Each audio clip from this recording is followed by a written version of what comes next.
Hello and welcome back to Inspired DI, the unofficial Destination Imagination podcast for team managers. We are here to talk about all things Destination Imagination and how best to support your team. Today's episode, we will be talking about the number one way to improve your team's score. Now, the purpose is not to get that number one, but it is really fun to get a good score. So today we are going to talk about how to improve your team's score. The best part about this piece of advice is that it doesn't only improve your team's score, but it will improve everything about your team and their learning and how excited they are about doing this whole project. So without further ado, let's talk about the number one way to improve your team's score. Scoring is not the most important part of Destination Imagination. The reason is a lot of the scores these teams get are based on the opinions of the appraisers and not a get it or not type of score. Some scores are very subjective, okay? And we have to keep that in mind. Our teams do their best. Our teams learn every single day that they are together. So if your team's getting together, they're improving their skills. The reason is Destination Imagination is so much about communication as a team and working together that anytime they get together, they are working on those skills, and that's always a win. But we do like the numbers. So what is the number one way to improve your team's score? It's going to sound simple. Practice instant challenge every time your team meets. That's it. Why does that improve your team's score so much?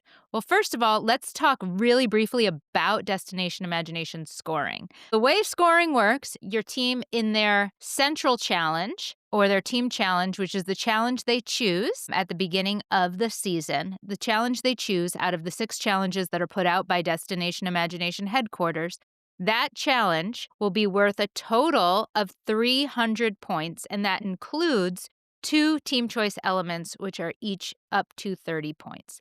So your team can potentially get up to 300 points. The instant challenge is on its own, and it is up to 100 points. Many teams are focused so much on their team challenge, but if you think about it, there is 100 points available for them to get at the tournament. 100 points beyond the 300 that they could achieve in their team challenge. That is significant, and it is significant at every tournament. You will see that there is not a team that does poorly in instant challenge that places high at tournament. So you're just really not going to see that. Another thing that we do see often, though, is teams that achieve that highest instant challenge score are also the teams that get first and second place at their tournament. This is really telling of how important instant challenge is. In terms of points, this is the most important thing you can do is instant challenge. Now, I say that remembering that if your team puts forward a really incomplete team challenge, even if they do an instant challenge really well, that's not going to make up for that. So effort everywhere is important, but practicing instant challenge every single week you get together is going to help your team in solving that team challenge. So why is instant challenge so important? Well, first of all, instant challenge teaches every one of the skills that we're trying to teach to these children. These long-term skills, not the quick skills like how to, build something or how to, make a circuit or things like that. Not hard skills that you can learn from, reading a book or being taught. These are soft skills like communication, teamwork, listening skills, how to express yourself clearly. These are all skills that children need to work on. It's not something that kids have. Some kids are better listeners. Some kids aren't great at communicating how they feel. Some kids aren't great at communicating their ideas to each other. Instant challenge practices all of these things.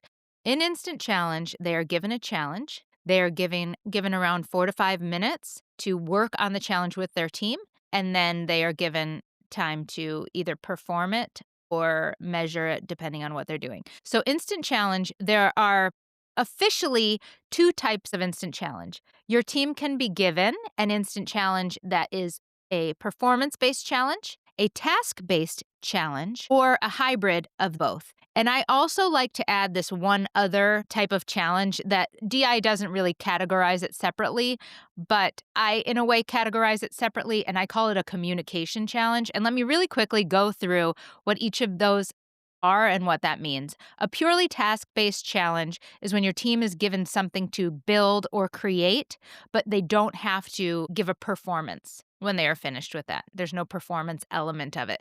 The practice that's important for that is manipulating materials. So we'll get into what I mean by manipulating materials practice after I just talk really briefly about these different types of instant challenges. So there's the task-based, which is building only, no performance.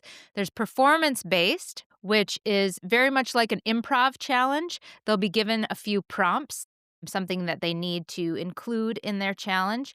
Usually, they'll say your performance needs to have a beginning, middle, and an end. Even if if the challenge does not say have a beginning, middle, and an end, it's always good for your team to practice that because a performance that has a beginning, middle, and an end is much easier to follow. Clear and effective storytelling will be part of any required performance challenge, even if that is not one of the elements that they express in the challenge. If the appraisers don't understand what's going on and the story is not clear, then they can't award the kids points for their creativity if they don't understand. And then there can be a hybrid. So the team can be asked to create something and include it in a performance. A good example of this is they're given some materials and they are told to create a type of prop that's going into their performance, something like that. So that is a hybrid. And then that extra category that I like to add in, even though Destination Imagination doesn't consider this a separate category, but I do. I call it the communication challenge.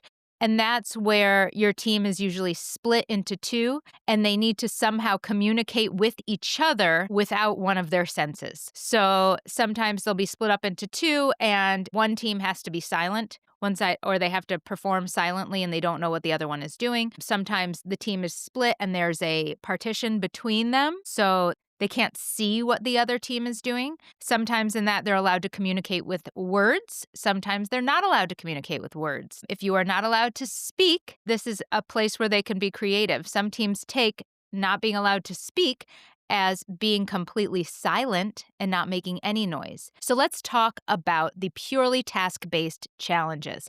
Why is it so important to try to practice these frequently? The number one reason is because the more children learn how to manipulate common materials, the easier it will be for them to create whatever they're being asked to create. So what I mean by that is very common materials are listed in the rules of the road as to which types of materials your team will use. Actually, now that I'm thinking about it, I don't know if it's rules of the road or road map. Either way, you'll see a list of common materials that you can use. If you don't see that list, you can look at the instant challenge examples that are provided to you with all of the program materials. Those give you in each challenge a list of materials. You will see common materials coming up a lot. Common materials are paper, straws, toothpicks, paper clips, pipe cleaners, newspaper, a number of just common household materials that you find. Sometimes a piece of cardboard, sometimes cardstock. Mailing labels are a common one. And then when you get to tournament, there's always some type of material that the kids haven't usually used. So there will be some other material that they will be presented with. Manipulating materials as a team will teach them even some shorthand language to be able to communicate with each other when they're talking about what to build. So when they have built things a number of times together, they'll know when someone says, tripod. Then if their team has built a tripod before with straws, let's say, then the other team members will know exactly the shorthand that team member is talking about. If they say straw tower, I'm just using straws as examples here because they are very common. Straw tower, if your kids have made towers out of straws, there might be familiar shorthand the way that they're speaking to each other that they'll know, oh, I know exactly what she means. It means putting the straws together. This is a very important part of Destination Imagination, the team being able to learn how they typically create things. The more they create together, the more tasks they create, the more towers they build, the more items they put together, the more comfortable they are going to be with manipulating those materials, but also being creative with new materials that they haven't used before. So I try to encourage my team all the time, to do a task-based challenge where they're manipulating materials.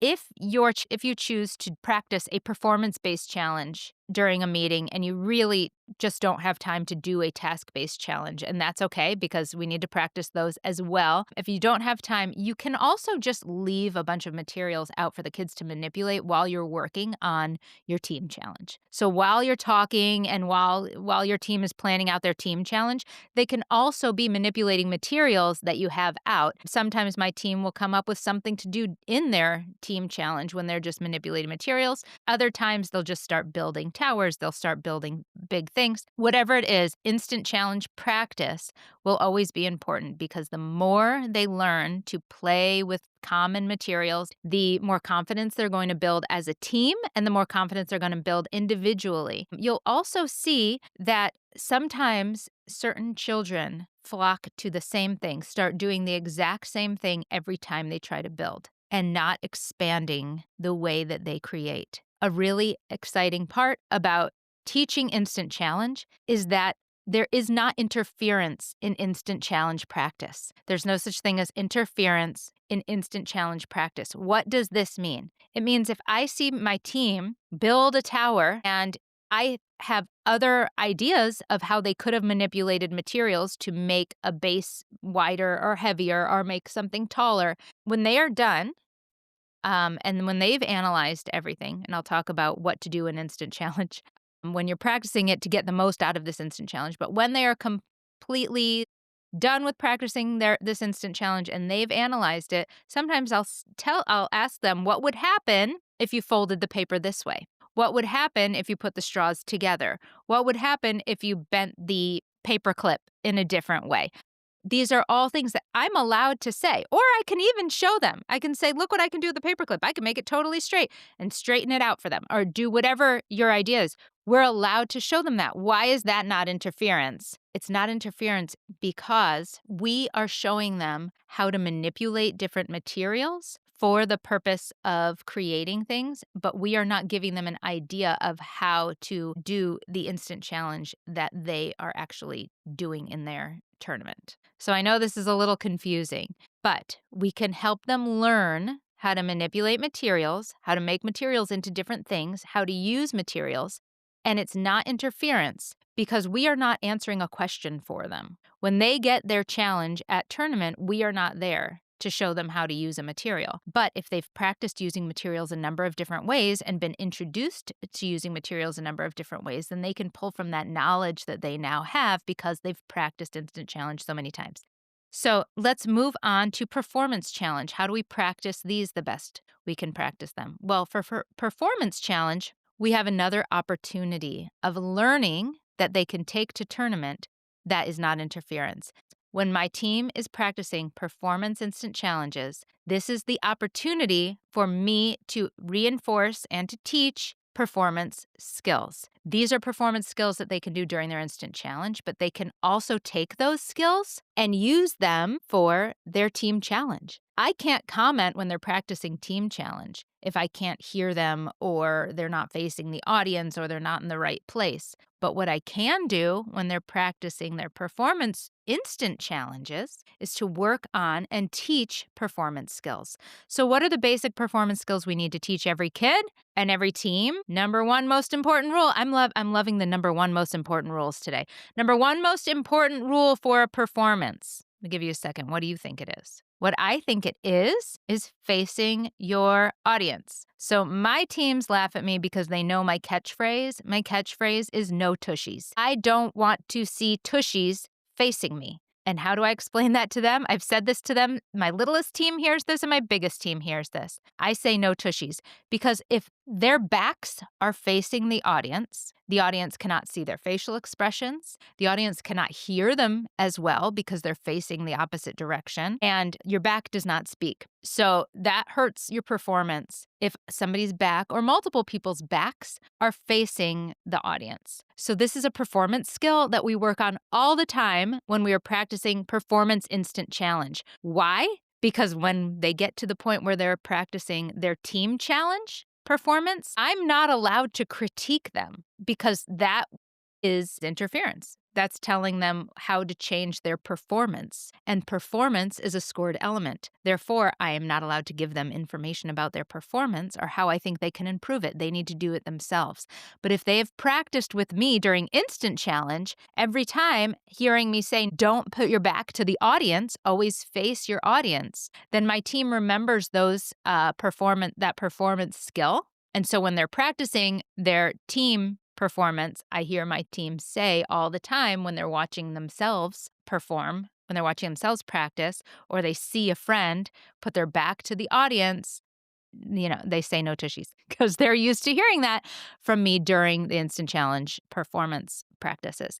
So this is the time. This is the time to teach them performance skills when they're practicing the performance challenge. And what other performance skills are really important? Volume of your voice. Always an important aspect of any performance. It doesn't matter how great your script is if nobody can hear what you're saying. It doesn't matter how great your story is if no one can hear the words. So we work a lot during Performance Instant Challenge on these performance skills. So the volume and clarity of your voice, speaking loudly and clearly, and putting your face out to the audience, not blocking your friends, things like that. So this is what we do. This is why Instant Challenge practice every week is so important, because it's not only the skills you learn aren't only going to be used in the Instant Challenge practice. The skills they learn can also be used in their team challenge performance or their team challenge in general. These are great skills for them to work on, and it's the only time that team managers are allowed to put in our 2 cents. Another item about Instant Challenge that's very, very important, and I think the number one most important part of practicing Instant Challenge, is the kids reflecting on how they did. So after kids do an Instant Challenge, there are 2 things I can do. I can tell them how I think it went, or I can ask them how they think it went. And what's going to build their skills more, what's going to make them a stronger team, is having them analyze what they did. So if they are working on a task-based Instant Challenge, when they are finished, the first thing I ask is, how do you think you did? Do you think you could have done anything to improve your build or your creation? Do you think you could have communicated any other way? Do you think there's anything else you could have improved on when you were working on this? And it's a back and forth conversation and dialogue. Was there anything that you think went really well and that you can do again? The more the team practices Instant Challenge, the more they're going to get used to and comfortable with this feedback. Feedback is so important. This is such an important skill, not only an important skill for destination imagination, but such an important skill for life, to be able to reflect on the work that you did and think about where you can improve and take constructive criticism from yourself and from your peers. These are important skills that many adults don't even handle very well. I know many adults who have never gotten constructive feedback. And these kids, when you're working really hard, this is the best time to get the constructive feedback, because no matter how hard you work, it doesn't mean you did everything perfectly, because we're all learning.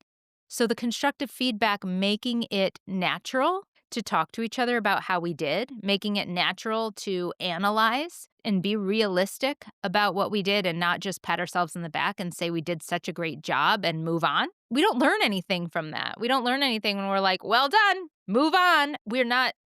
That's not much of a learning moment. Doing an Instant Challenge and then not analyzing it at the end as a team will give the team experience working together, and they've built the Instant Challenge. But having that opportunity to analyze it at the end with each other, honestly, is such an important skill for them to be learning. If you can learn this skill of giving yourself constructive feedback whenever you're working on something, and especially when you're working really hard on something, that's a skill that you could take with you for the rest of your life. So Feedback on Instant Challenge, so important. What else is important in Instant Challenge? Why is it the number one way to improve your team's score?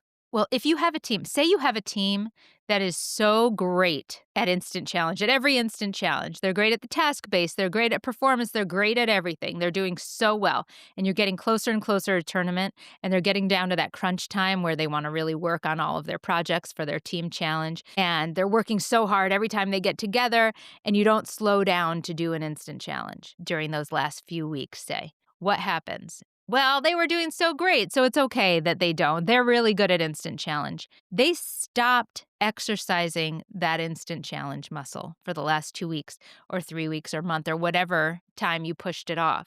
So what's the problem with that? This is like if you are training to run a 5K and you start training and you work up to getting to run a 5K and you're able to run a 5K and you're doing really great and you're really comfortable at it.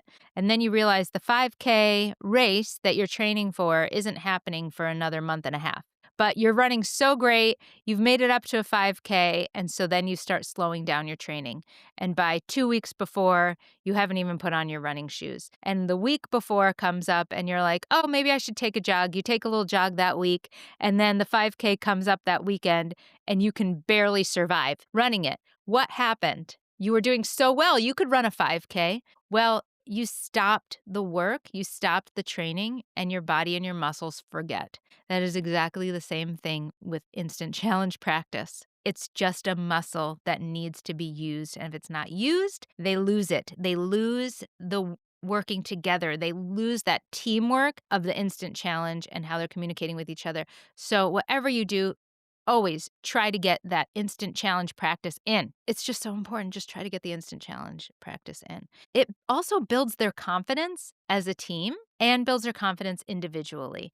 The individual confidence, I see this a lot, especially in the younger kids who aren't used to expressing their opinions on things or their ideas because they don't have to. In our school system, the way we work is you give kids an assignment and they put their heads down and they do it. They don't need to share ideas or creativity in school to do well in school. They just have to do the work they're being told to do. In Destination Imagination, a lot of the skills are communication based. The kids need to express an idea to their team and convince their team that that's the idea their team should do. Now, as a team manager, we need to be very aware of this and making sure those kids who are not sharing as much are contributing to the team.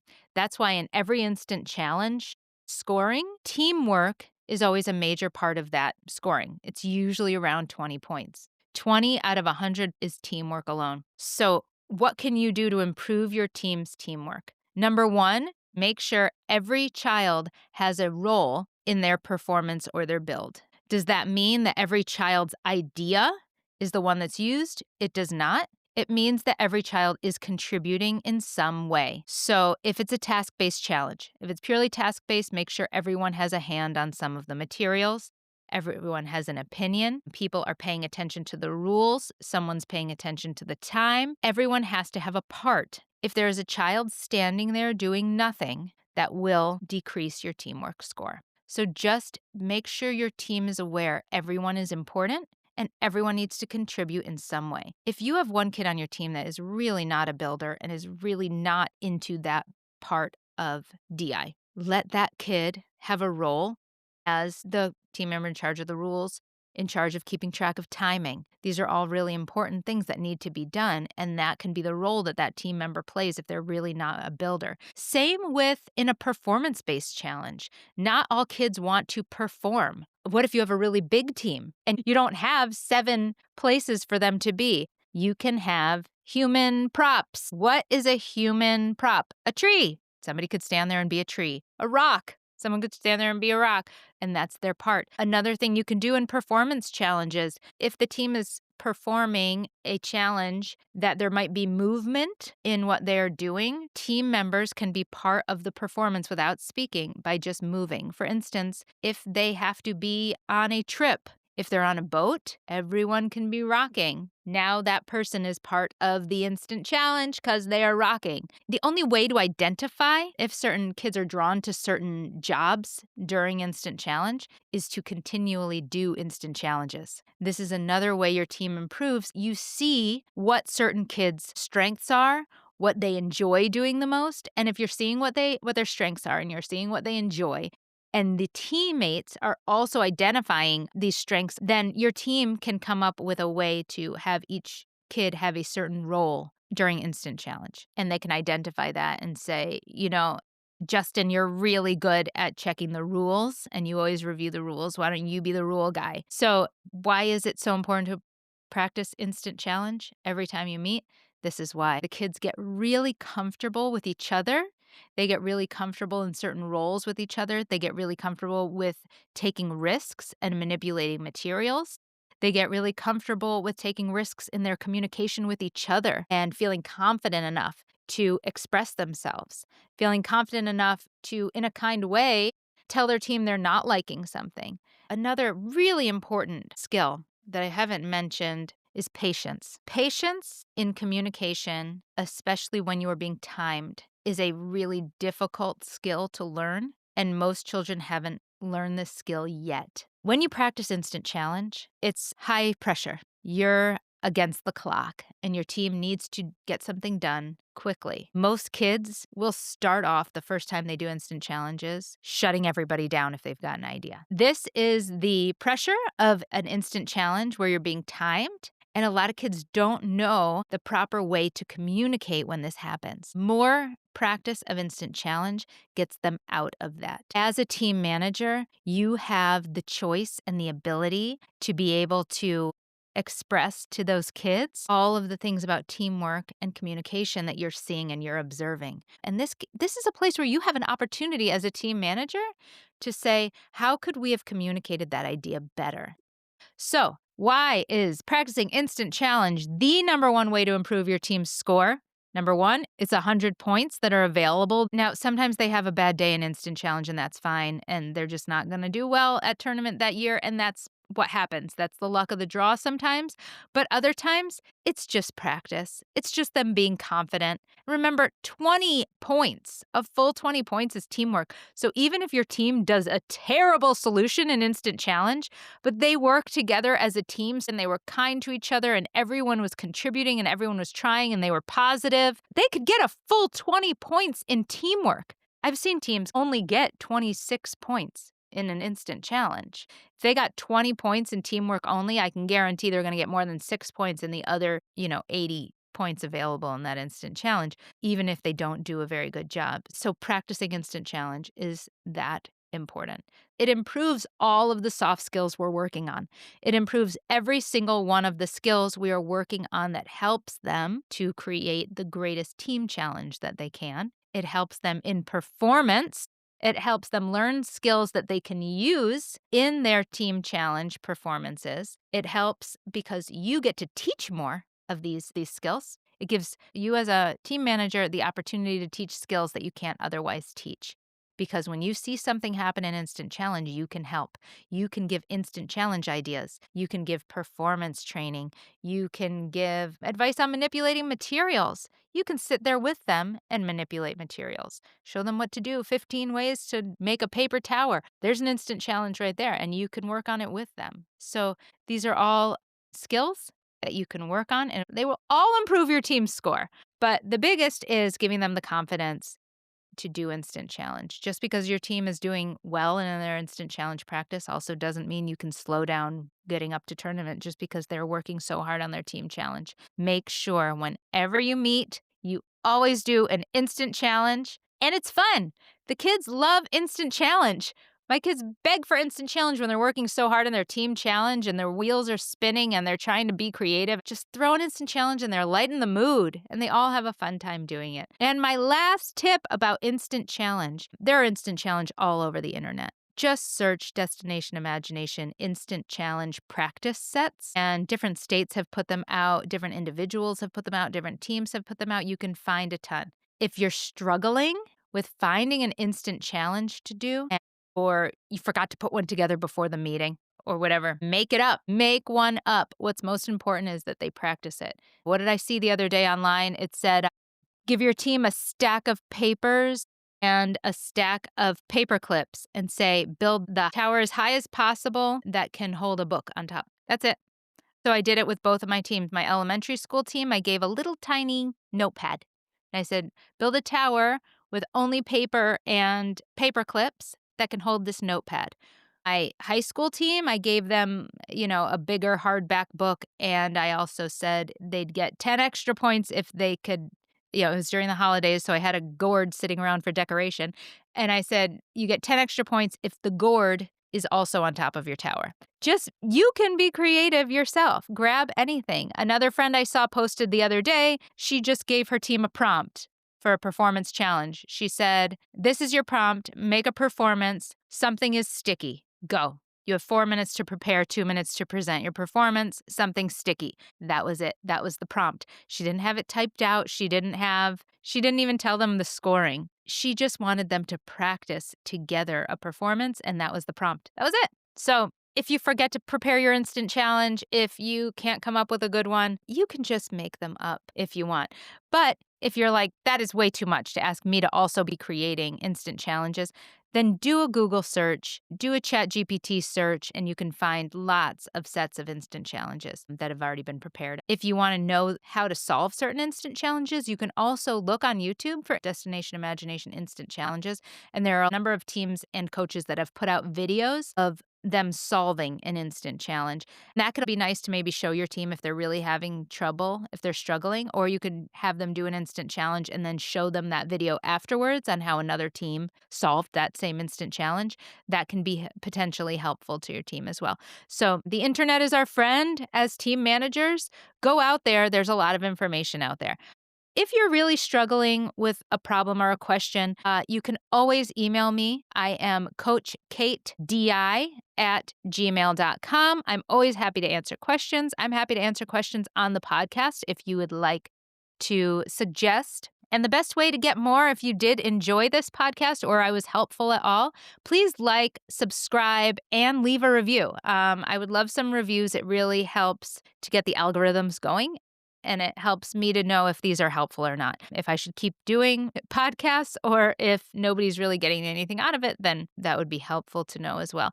So thank you very much for listening. I hope this was helpful to you. I hope it's helpful to your teams. Good luck.